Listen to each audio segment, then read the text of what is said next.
Hey, what is up? This is Dudediligence here, and as usual, this is going to be the longer video where I do a breakdown of the FOMC meeting, and after this video, I'm going to do a summary of the FOMC meeting.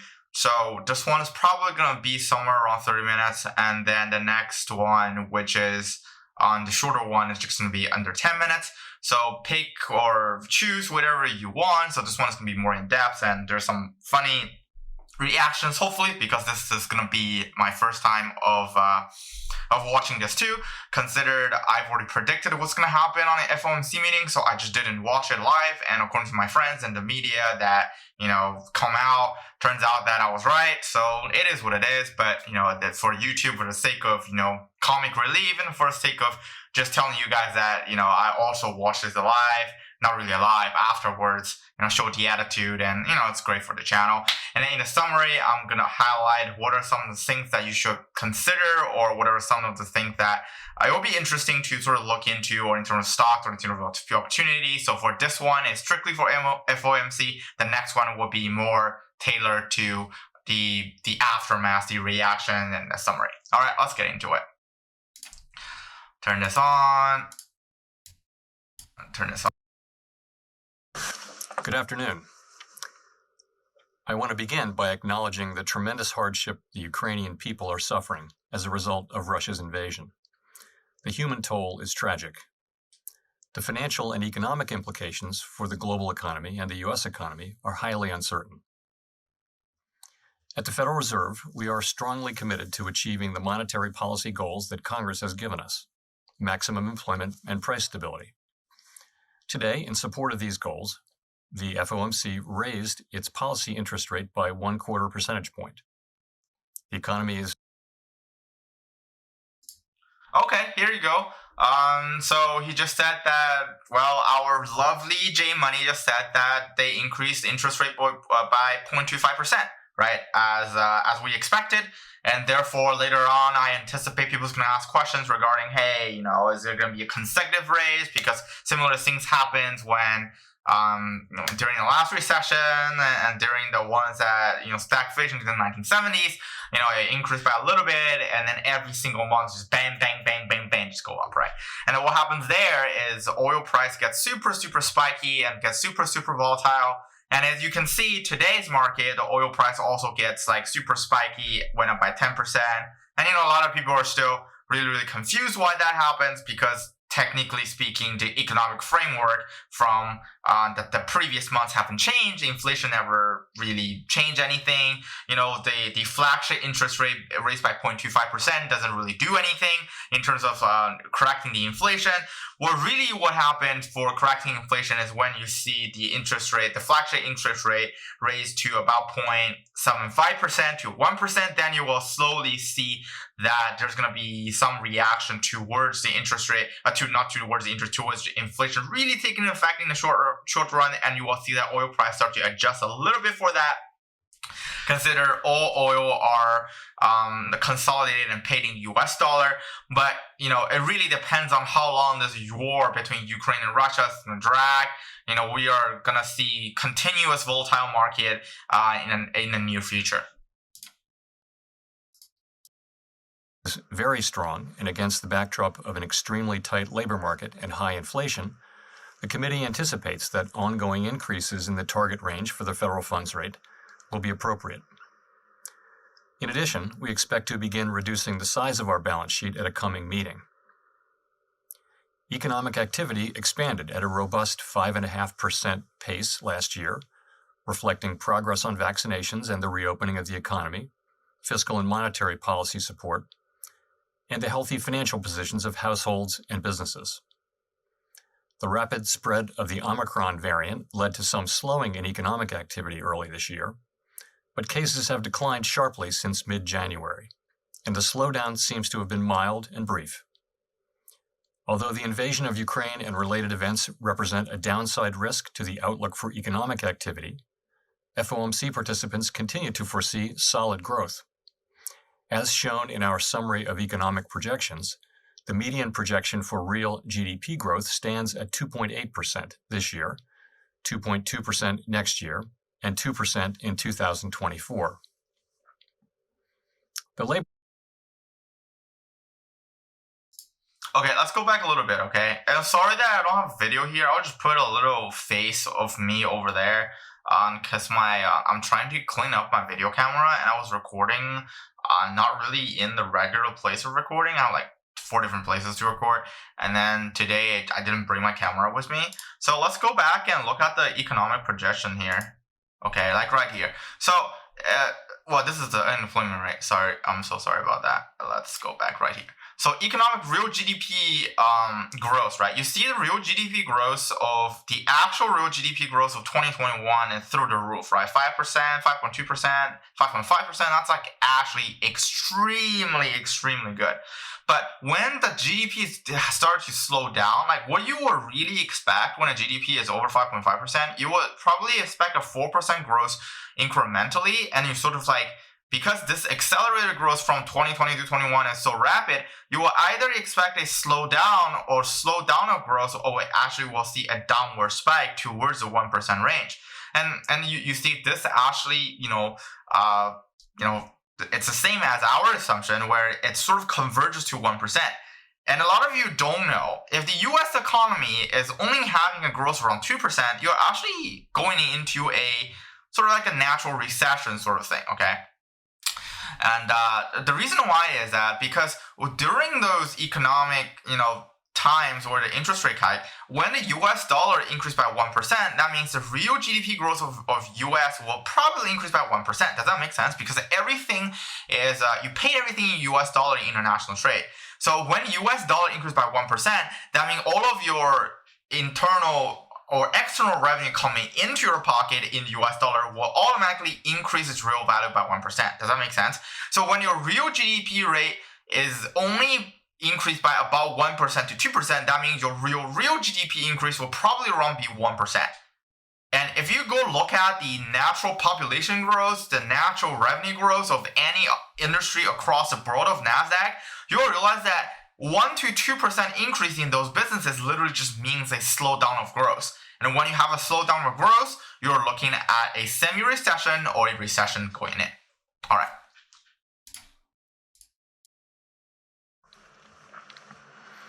The labor market has continued to strengthen and is extremely tight. Over the first 2 months of the year, employment rose by more than 1 million jobs. In February, the unemployment rate hit a post-pandemic low of 3.8%, a bit below the median of committee participants' estimates of its longer-run normal level. The improvements in labor market conditions have been widespread, including for workers at the lower end of the wage distribution, as well as for African Americans and Hispanics. Labor demand is very strong, and while labor force participation has increased somewhat, labor supply remains subdued. As a result, employers are having difficulties filling job openings, and wages are rising at their fastest pace in many years. FOMC participants expect the labor market to remain strong, with the median projection for the unemployment rate declining to 3.5% by the end of this year, and remaining near that level thereafter. Inflation remains well above our... All right, let's wrap it again. We talk a little bit about, go to the chart. Okay, so we have to, so when we're looking at unemployment, we have to consider 2 aspects of this, right? One is labor participation, one is the labor supply part, right? So right now, we all know that technically the labor supply part is actually lower than what we anticipated in 2019, which J Money or our lovely chairman didn't really mention, because if they mention that, then people's gonna start panic a little bit. That means the real job in the market does not match with how many people really want that kind of job. So if I layer it down a little bit, it's, for example, right, what we are really when he's talking about labor shortage is we're on shortage on service jobs like waiters, waitresses, everyday manual work job, every day you work in Starbucks. Those places are the places where we see the most recovery, but also the places where nobody really want to work at. This is why we see a labor shortage. But if we're looking at what we're really, like, a lot of people, the real job that people are looking for, engineers, software engineers, yes, even software engineers, architects and other jobs where on a peak of employment that people can normally get a job or can want a job in that sector, they can get a job. Right now, there's no job opening for that. And he mentioned that, labor participation increased a little bit. Yeah, it's just a little bit. What does it mean by a little bit? That literally means like labor participation percentage actually didn't really increase that much. That means a lot of people doesn't really want a job. They just want to stay home or, be self-employed, which is actually a better case. But in this case, most people just don't have a job and they still rely on government subsidies. But by the time when the Federal Reserve leaned down on their asset purchasing or leaned down on their balance sheet, that means by the end of this June or July, we're going to see some fiscal policy and monetary policy clashes into each other. The Biden administration really believes in reparations and really believes in giving out those unemployment packages to people. But the thing is, our federal government's budget right now is actually decreasing year to year, right? You can see that because the Republican side of the bipartisanship actually doesn't want a lot of those governmental incentives going into the market and give market sort of like a boost because nothing political, or because we try not to be a political channel, and again, we're probably like a centralist. But the thing is, both of them have their value and have their stands. But from where we're standing right now, we don't see a huge stimulus package going into the market again. Therefore, we will see a further downturn and leading into recession. And again, the US government are running out of money, right? That's one. And B, because of poor management from previous years, we're not talking about just Trump years or, Obama years or even leading towards early 2000s. The US economy is not really recovering from the financial crisis that well, as you guys can see. We see a lot of value inflation. We see a lot of index fund inflation. We see the Bitcoin bubble just going up there, and it's just ready to be popped. Okay, it's ready to be popped. So right now, our economic projection for the next 4 years or next 2 or 3 years is actually a little bit more on the bearish side. And we believe that the market is not gonna turn down like a 20% downturn. We're gonna see a huge volatile movement in trading flat for a little bit, go down a little bit, trading flat a little bit, go down a little bit, and trading flat a little bit. And again, we backtested with data from previous years, and we have a very smart algorithm and smart system to set up our projections. Therefore, our projection of the real unemployment rate is actually pretty high. All right, let's go to the next statement. For the unemployment rate declining to 3.5% by the end of this year and remaining near that level thereafter. Inflation remains well above our longer run goal of 2%. Aggregate demand is strong, and bottlenecks and supply constraints are limiting how quickly production can respond. These supply disruptions have been larger and longer lasting than anticipated, exacerbated by waves of the virus here and abroad, and price pressures have spread to a broader range of goods and services. Additionally, higher energy prices are driving up overall inflation. The surge in prices of crude oil and other commodities that resulted from Russia's invasion of Ukraine will put additional upward pressure on near-term inflation here at home.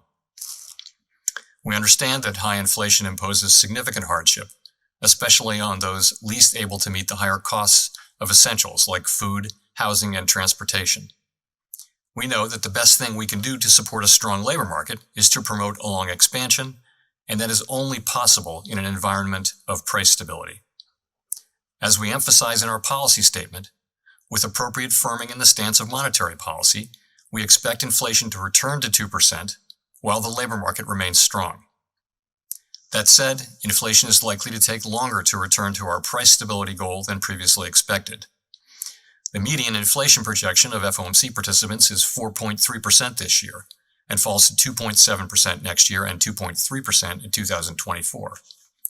This trajectory is notably higher than projected in December, and participants continue to see risks as weighted to the upside. The Fed's monetary policy actions have been guided by our mandate to promote maximum employment and stable prices for the American people. Our policy has been adapting to the evolving economic environment, and it will continue to do so. As I noted, the committee raised the target range for the federal funds rate by 1/4 percentage point and anticipates that ongoing increases in the target range will be appropriate. The median projection for the appropriate level of the federal funds rate is 1.9% at the end of this year, a full percentage point higher than projected in December. Over the following 2 years, the median projection is 2.8%, somewhat higher than the median estimate of its longer-run value. Of course, these projections do not represent a committee decision or plan, and no one knows with any certainty where the economy will be a year or more from now. Reducing the size of our balance sheet will also play an important role. Oh my God, did you hear them just say that's 1.9? So that just basically confirmed with my hypothesis that lower than a 1% increase in the flagship fund rate or Federal Reserve rate or federal fund rate will do nothing for inflation. So technically speaking, we're looking for consecutive hikes like every 2 months or maybe every month all the way until we reach about 2%. So for those of you, I'm going to reward those of you who listen to here already, right? So if you know that the federal fund rate is going to do to about 2%, that means the 20-year treasury bills yield is going to go skyrocket, right? So again, in my previous video, I brought up with TBF, and it's probably a good idea for long-term investment right now.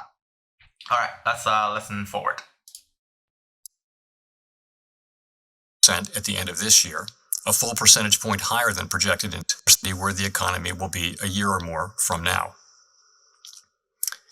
Reducing the size of our balance sheet will also play an important role in firming the stance of monetary policy. At our meeting that wrapped up today, the committee made good progress on a plan for reducing our securities holdings, and we expect to announce the beginning of balance sheet reduction at a coming meeting. In making decisions about interest rates and the balance sheet, we will be mindful of the broader context in markets and in the economy, and we will use our tools to support financial and macroeconomic stability. As we noted in our policy statement, the implications of Russia's invasion of Ukraine for the U.S. economy are highly uncertain. In addition to the direct effects from higher global oil and commodity prices, the invasion and related events may restrain economic activity abroad and further disrupt supply chains, which would create spillovers to the U.S. economy through trade and other channels. The volatility in the financial markets, particularly if sustained, could also act to tighten credit conditions and affect the real economy. Making appropriate monetary policy in this environment requires a recognition that the economy often evolves in unexpected ways. We will need to be nimble in responding to incoming data and the evolving outlook, and we will strive to avoid adding uncertainty to what is already an extraordinarily challenging and uncertain moment. We are attentive to the risks of potential further upward pressure on inflation and inflation expectations. The committee is determined to take the measures necessary to restore price stability. The American economy is very strong and well positioned to handle tighter monetary policy. To conclude, we understand that our actions affect communities, families, and businesses across the country. Everything we do is in service to our public mission. We at the Fed will do everything we can to achieve our maximum employment and price stability goals. Thank you. I look forward to your questions. All right, I don't think we will take questions because every time there's not that many quality questions as we talked about beforehand. So then I guess we're just going to conclude this. So again, it will be a good time to play oil spikes again. And if you are smart, you should start buying US oil company, because by the end of this year, what's going to happen is if Ukraine and Russia doesn't go anywhere well, and we all know that government sanctions usually last for 3 months, right? Somewhere around 3 months. So in the next 3 months, 10% of oil supply never will reach the US. And again, I think we took, it's a very balanced math. I don't remember what percentage of US oil actually coming from Russia. And if you do that math, you will see that, hey, probably the US oil company is going to increase production, right? But the thing is, when they increase production, there is a time delay there. So then you will see big money start buying small oil funds. I heard rumors that Warren Buffett's doing that. I think that's extremely, extremely smart. And, again, like with those of you who are in my Discord and in my Patreon for a long time, you know that, we're not out of all these US Oil trust, yeah. I mean, a lot of people panic in Discord, and I just being reluctant to respond because I think one of the things for a good trader or investor is you have to be calm, right? When everybody is panicking, you gotta think beyond greed and fear. I mean, I would come out and something say, "Hey, we're still in it." I mean, it sort of eased some people down a little bit. But I know, like our flagship audience group are people who, invest less than 50K in the market. So a lot of times they just call quit and they just quit. So I hope later on I would sort of introduce my viewership and sort of expand our subscription groups, expand our viewership to people who have bigger of chunks of their money in their market invested, and maybe just listen to our channel for a more realistic understanding of the market. And maybe you have a financial advisor, or you invest your money in some firms that will just give you a very small amount of return, and you just want to invest for stability, which I think it's really important for you guys to get educated on how to anticipate the market and how to understand the market in the long term. So maybe it's not a good idea to give your money to a financial advisor, or maybe it would be a better idea to communicate with a financial advisor and say, "Hey, this is my expectations, and how do you adjust my expectations with how you manage your portfolio?" All right, this is it for the video, and hope you guys love it. And I will make a summary later on. And in the summary, you will see my face, but in this one, it will just be you guys can just listen to this as a podcast. And hopefully, there's a lot of information here. If you have any questions, comment down below. If you like this kind of content, smash the like button and subscribe. See you guys on the upside. And again, we're not financial advisors. We do not give financial advice, and everything we say on this channel is for shits and giggles.